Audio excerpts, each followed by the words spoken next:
जी, ये मैंने कौन सा चैप्टर कराया था? एनर्जी वाला करा रहा था ना, आप लोगों को याद होगा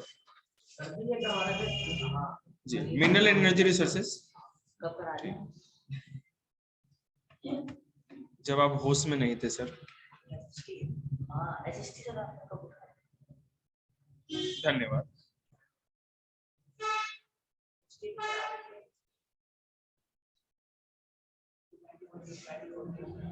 वो तुम उन बच्चा सबको देख रहे थे कि वो क्या कर सकते हैं, दिख गया उनका। मैंने बनाया है। वो तो मैं चेक करूंगा ही। आपको लग रहा है कि इतना आसानी से यहाँ बैठने का मौका मिलेगा? देखिए, मिनरल एंड एनर्जी रिसोर्स आप लोग को पढ़ा रहे थे, याद ही होगा।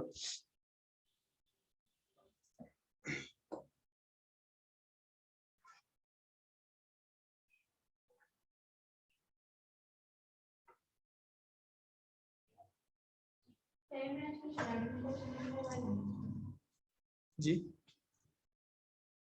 मैथ का जो आप सॉल्यूशन भेजते हो उसमें नंबर वाइज नहीं आते ना कोई। बेटा वो सॉल्यूशन थोड़ी है, वो कॉन्सेप्चुअल होता है, मतलब अलग अलग क्वेश्चन के कॉन्सेप्ट के ऊपर वो सब होता है।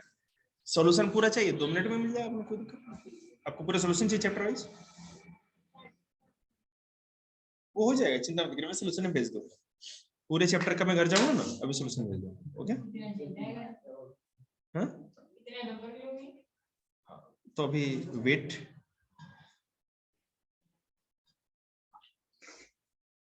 देखिए सो आपको फेरस मिनरल के बारे में बताया था। फेरस मिनरल क्या होता है बताइए, बोलो तुम बताओ। फेरस मिनरल जो आयरन ओर से बने। हाँ, ऐसे मिनरल जिसमें आयरन का या लौह का लोहांश, लोहे का अंश जरूर हो, ठीक है।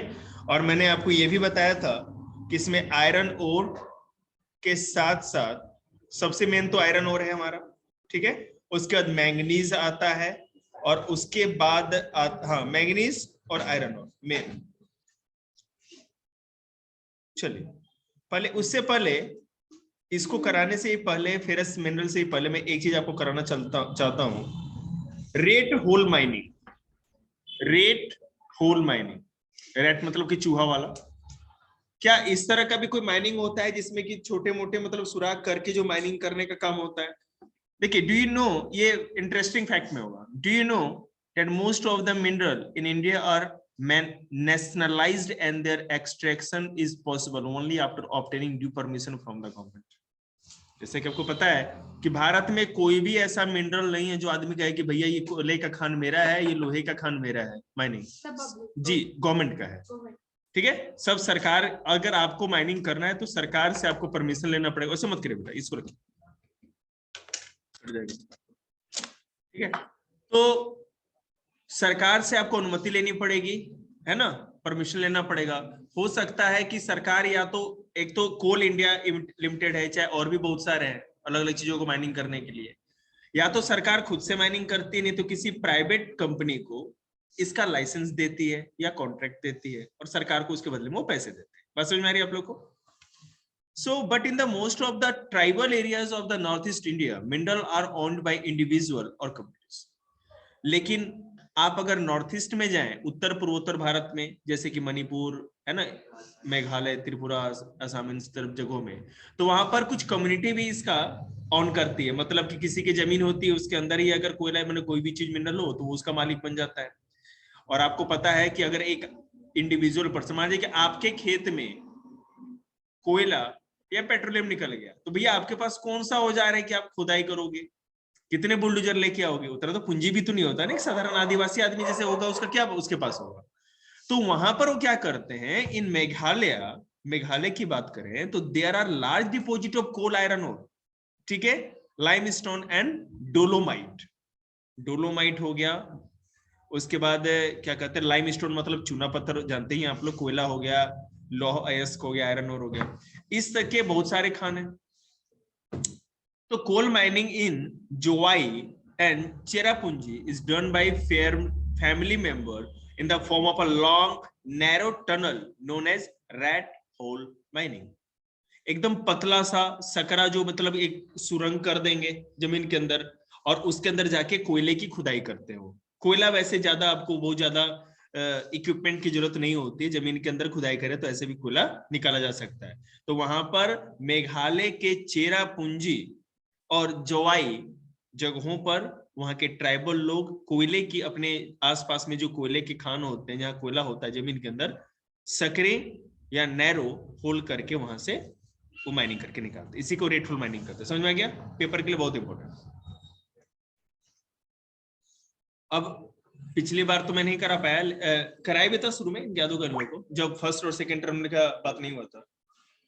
तो इस बार जैसे ही चैप्टर खत्म होगा, इसके नोट्स प्लस 10 ईयर का जितना भी इस चैप्टर से related question with solution subjective, वो आपको मिल जाएगा। ठीक है ना? याद है ना? पहले नोट्स आप दोगे जी, कि मेरे को बनाना है? नहीं मैं भी दे दूंगा, कोई दिक्कत नहीं है। तो फिर मैं क्यों बना आप बना भी सकते हैं।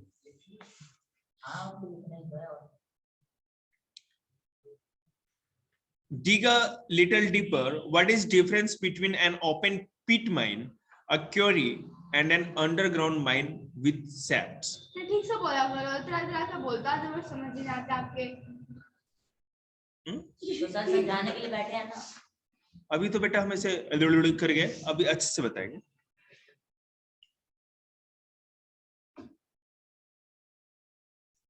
बोलो अब।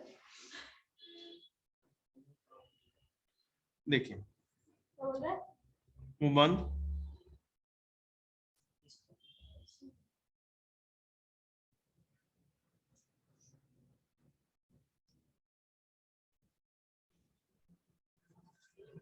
देखिएगा, India is fortunate to have fairly rich and varied mineral resources.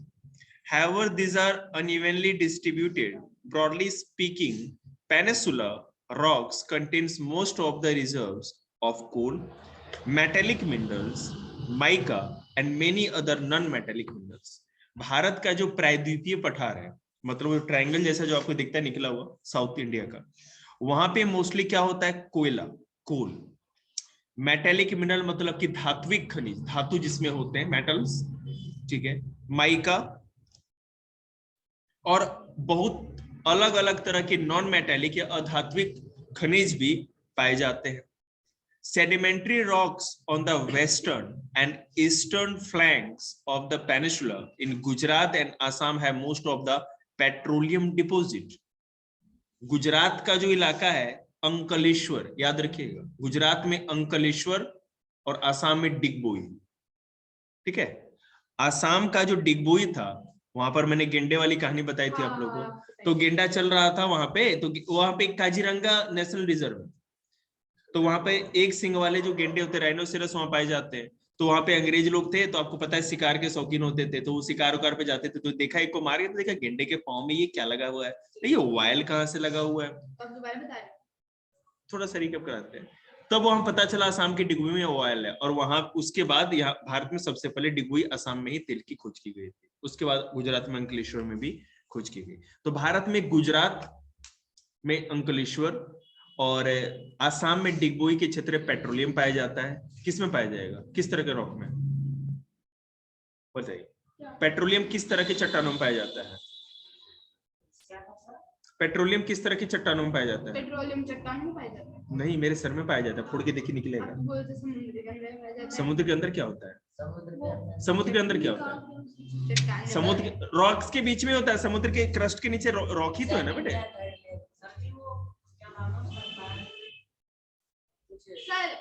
Option please. Sedimentary, metamorphic, igneous और माइका। सॉरी, आग्नेय परत, आग्नेय, अवसादी, कायांतरित या रूपांतरित?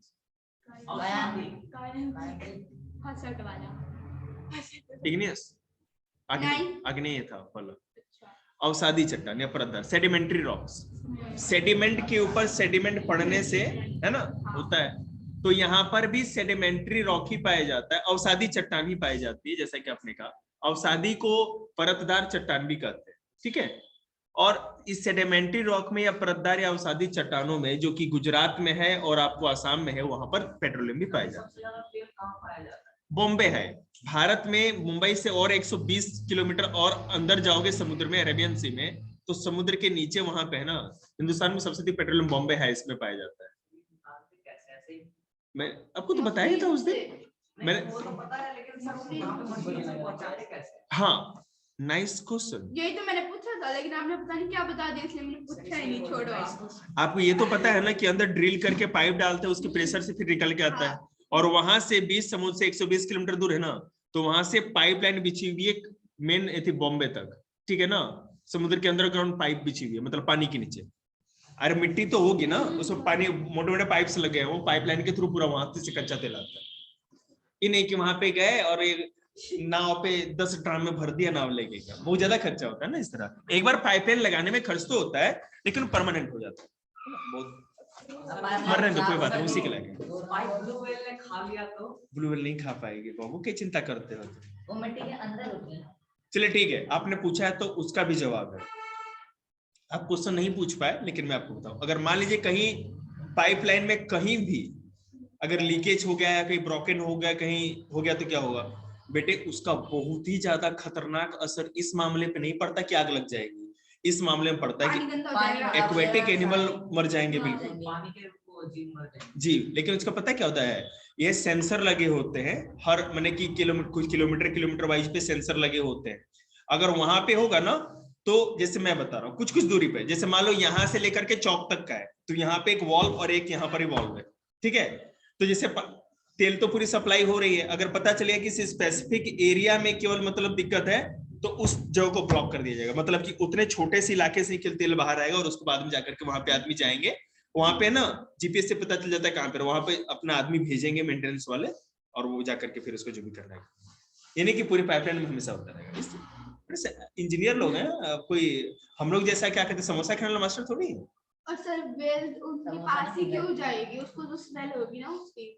नहीं, वेल ऐसा वेल बहुत समझदार फिश भी होती है, और वो तो देखिए कभी ये मैमल होती है, सही कहा आपने।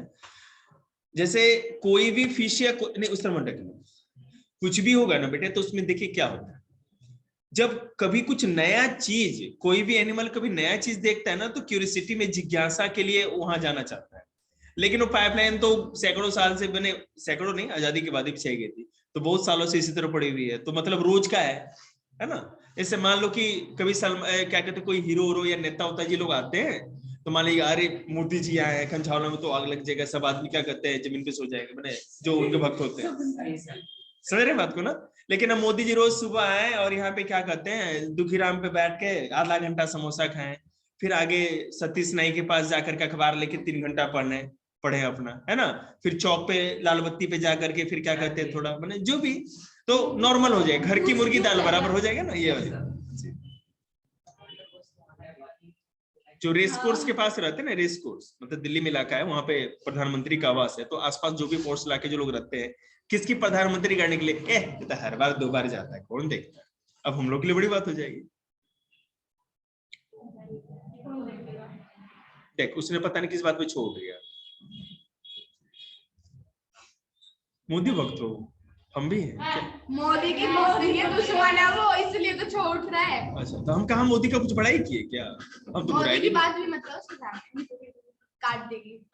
कोई बात नहीं बेटे, प्रधानमंत्री की हत्या अच्छी नहीं। The vast alluvial plains of North India are almost devoid of economic mineral. These variations exist largely because of the difference in the geological structure, processes, and time involved in the formation of. ये अलग अलग जगहों पे जो अलग अलग type के minerals मिलते हैं, ये एक दिन में नहीं होता, इससे बहुत ज्यादा समय लगता है। ऐसे आप लोग ना करें, एक ही बार में ठूस लें, बार बार में मास्टर का ध्यान भटकता है। दे दी ना आपको।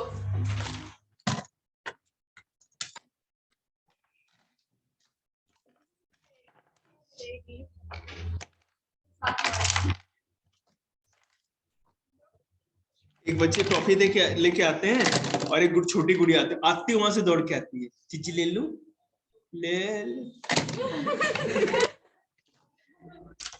सेकंड क्लास की बच्ची है।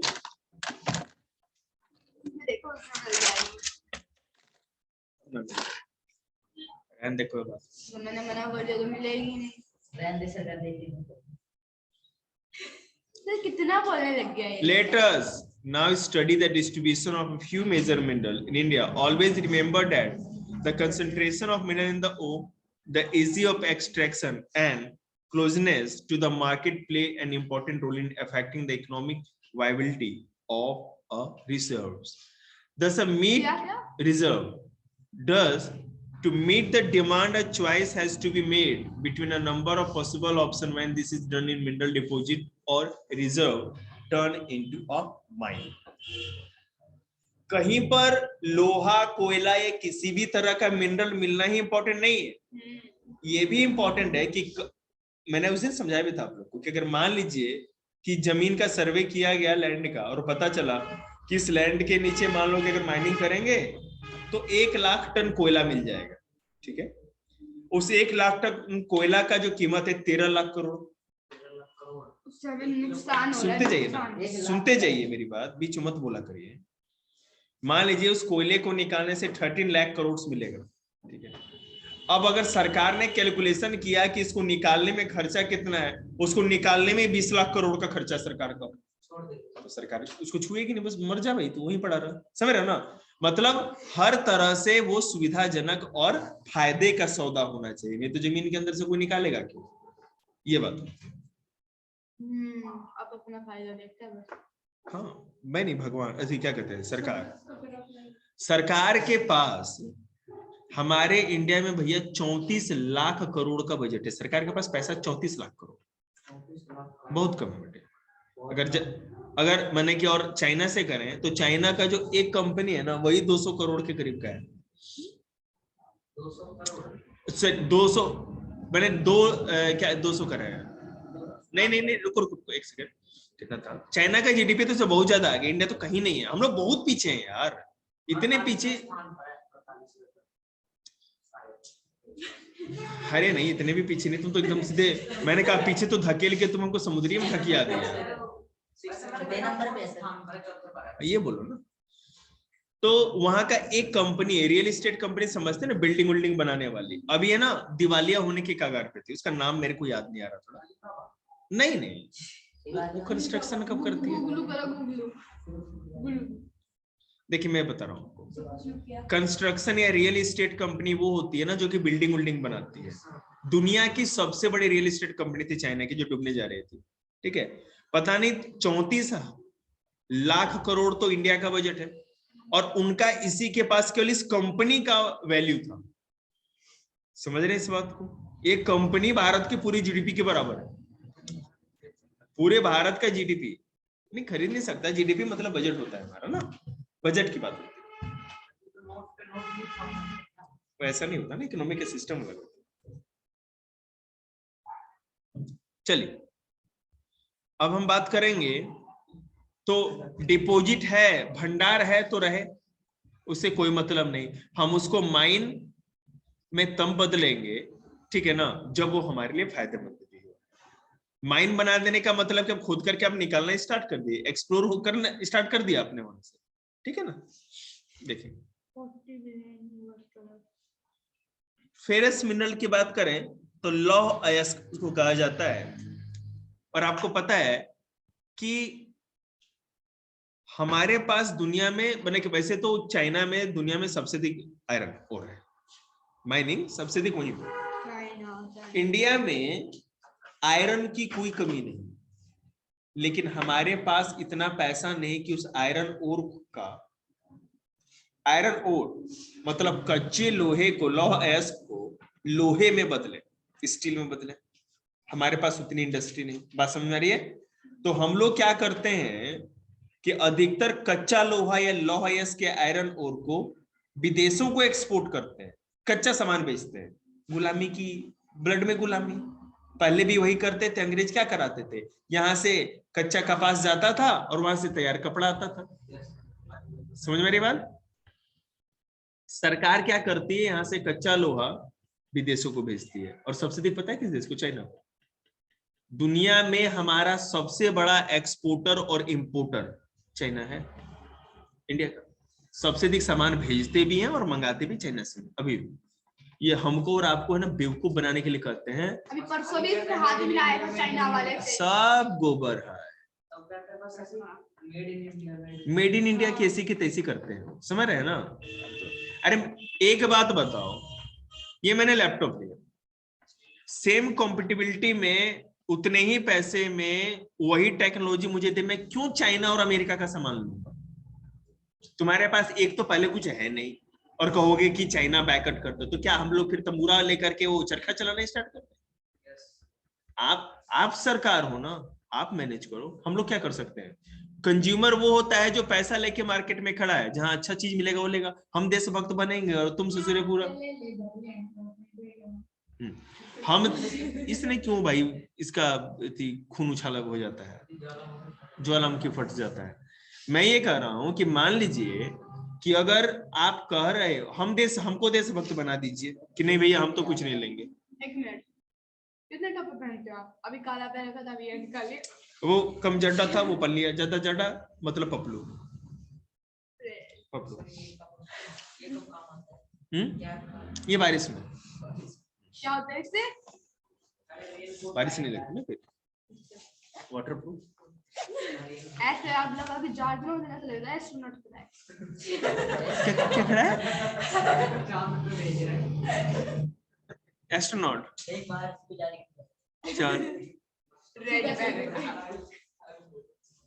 Ferrous mineral accounts for about 3/4 of the total value of production of metallic mineral. Ferrous जितना भी मेटल का प्रोडक्शन इंडिया में होता है उसका 2/3 मतलब सबसे अधिक लोहे वाली चीजें ही हम लोग निकालते हैं। ठीक है, मेटल बहुत सारा होता है लेकिन फेरस मतलब कि लौह अयस्क जो है वही सबसे अधिक इंडिया में पाया जाता है, जितने भी मेटल को हम लोग निकालते हैं। They provide a strong base for the development of metallurgical industries. India exports substantial quantity of ferrous mineral after meeting her internal demand. हम लोग अगर मेटल का विकास नहीं होगा तो दूसरी इंडस्ट्री बढ़ेगी कैसे? आपको जो भी यंत्र बनाने हैं, इंस्ट्रूमेंट बना, बड़े बड़े मशीन बनते हैं, लोहे के, कॉपर लगता है, एल्युमिनियम लगता है, बिना मेटल का होगा? ऐसा देखा है कि कोई मशीन हो प्लास्टिक का, उस पर पुर्जे लगे हुए, कब तक चलेंगे? तो मतलब मेटल तो जरूरी है। तो मेटल को है ना, कोई स्टील को बैकबोन ऑफ एनी इंडस्ट्री कहता है, किसी भी उद्योग की रीढ़ की हड्डी होती है। अगर आपके पास स्टील है तो और सारे उद्योग ऑटोमेटिक डेवलप होते चले जाएंगे, क्योंकि और सारी इंडस्ट्री में सबसे बड़ी रिक्वायरमेंट किसकी होती है? मशीनों की, और मशीन बनते हैं लोहे के। आपके देश में वो कोई दिक्कत नहीं है। तो हम लोगों का जो भी डिमांड होता है आयरन का, उसको इंटरनल मतलब घरेलू मांग को पूरा करने के बाद एक्स्ट्रा जो होता है हम लोग एक्सपोर्ट करते हैं। अब बात करें आयरन ओर की। Iron ore is the basic mineral and the backbone of industrial development. मैंने बताई कि भारत के या किसी भी देश के औद्योगिक विकास के लिए आयरन ओर या लौह अयस्क रीढ़ की हड्डी होती है। मेरुदंड लिखा होगा। India is endowed with fairly abundant resources of iron ore. India is rich in good quality iron ore. Magnetite is the finest ore, iron ore with a very fine content of iron up to 17%. Magnetite, hematite, ये अलग अलग तरह के iron ore होते हैं। अब मैं आपको समझाता हूं कैसे। मैग्नेटाइट या हेमेटाइट की अगर हम बात करें तो इसका मतलब ये समझिए कि ये ऐसे मलबे हैं या डिपॉजिट है जिसमें थोड़ा बहुत बने उसके मिट्टी कीचड़ के साथ आयरन मिक्स है।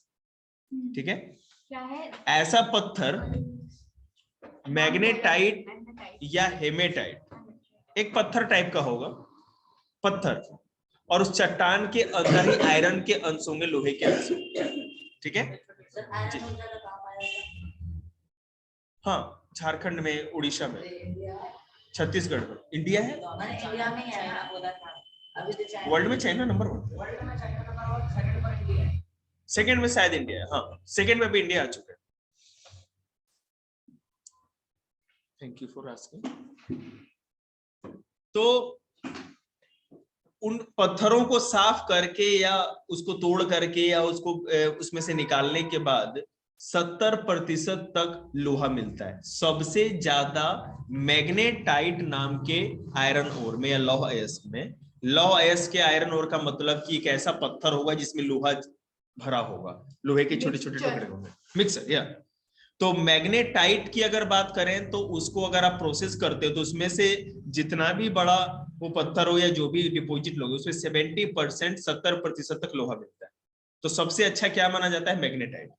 भारत में अच्छे क्वालिटी का आयरन पाया जाता है या लौह अयस्क पाया जाता है।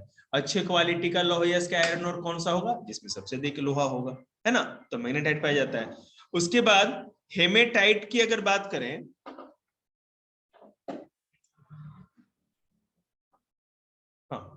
And it has excellent magnetic quality, इसकी मैग्नेटिक क्वालिटी भी अच्छी थी। लोहा कितना ज्यादा अच्छा है ये हम लोग मैग्नेटिक पावर्स के हिसाब से देखते हैं।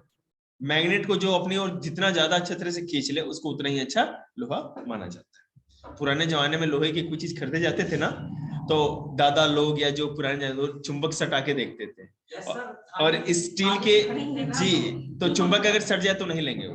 हाँ जी, ये इस तरह से सच बोलता है। बता रखा आपने, कितने बार बताओगे? ज्यादा लगे तो रजाई लाइए, कंबल ले उड़की बैठिए। काल ले लिया। Hematite ore is the most important industrial iron ore in terms of the quantity used, but has a slightly lower iron content than magnetite.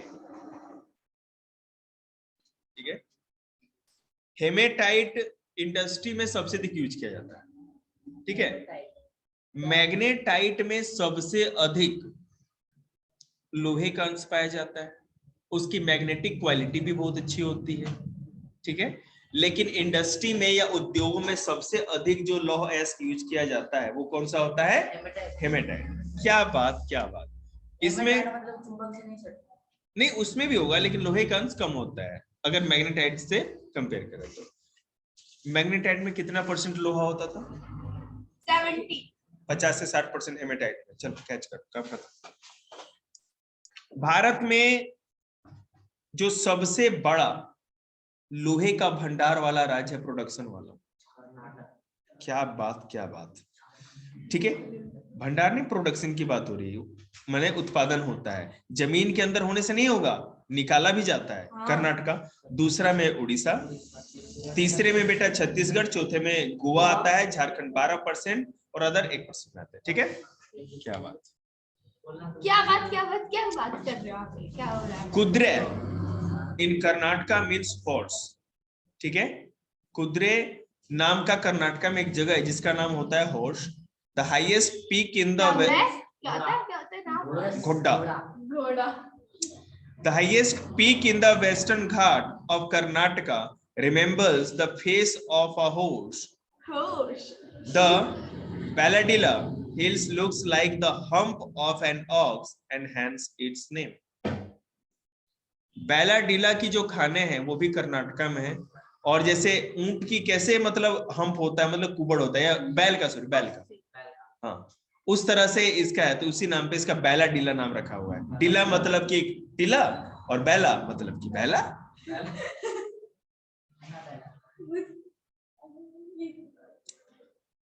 हाँ चलिए, महाराष्ट्र गोवा बेल्ट, एक सेकेंड से कहाँ जाता है इसमें?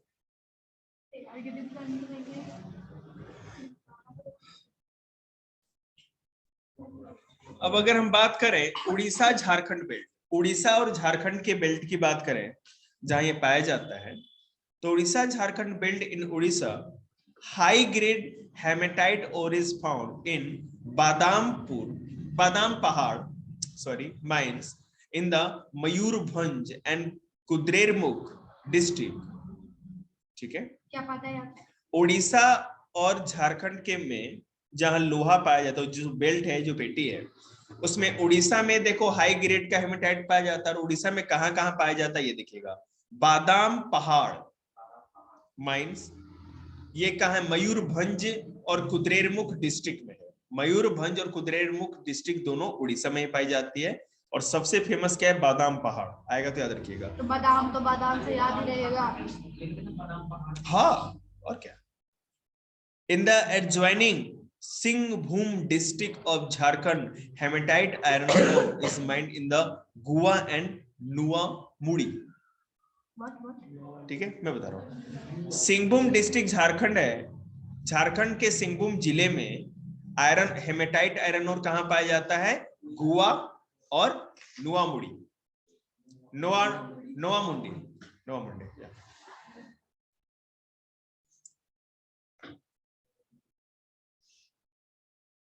कुछ नहीं आने वाला आपके दिमाग 12-14 साल हम झारखंड में बिताए, पापा का जॉब था। Oh my God.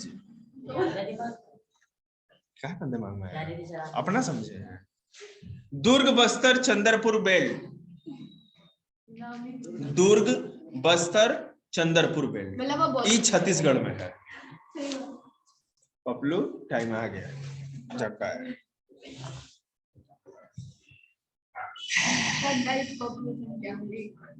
ठीक है, यहाँ पे देखेंगे ये छत्तीसगढ़ और महाराष्ट्र में है। Very fine grade hematite are found in famous Bailadila range of hills in Bastar district of Chhattisgarh. Chhattisgarh के बस्तर जिले के बैलाडिला में, छत्तीसगढ़ में आके वो जो एक बैल होती है ना उसके 4 पैर। बहन मारकर रख दीजिए, बहुत कीमती है, साल भर चलाना है। मैथ छोड़ के हम किसी चीज में मार्कर भी नहीं चलाते हैं। रखिए रखिए, एसएसटी में नहीं।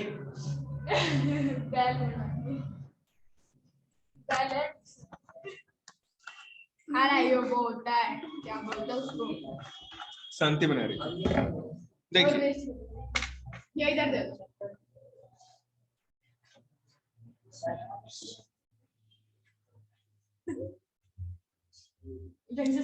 उसको बंद करिए, मार्कर भी सूख जाएगा। अपोजिट करके उल्टा करके रखिएगा, सीधे नहीं। हमें पता है, हमारे घर में भी है। अपना घर से लाइए। दिए थे ना आपको 2। आज घर जाइए, मन नहीं कर रहा। ये लो 2000। याद रखिएगा एक बात, मैंने आप लोग को कल भी बताया था कि हम लोग को 31 जनवरी तक पूरा सेकंड टर्म का सिलेबस खत्म करना है। तो आप लोग एकदम तैयारी में रहिए, आगे किसी ने कुछ नहीं देखा। इनको बोल दो कल 10 क्वेश्चन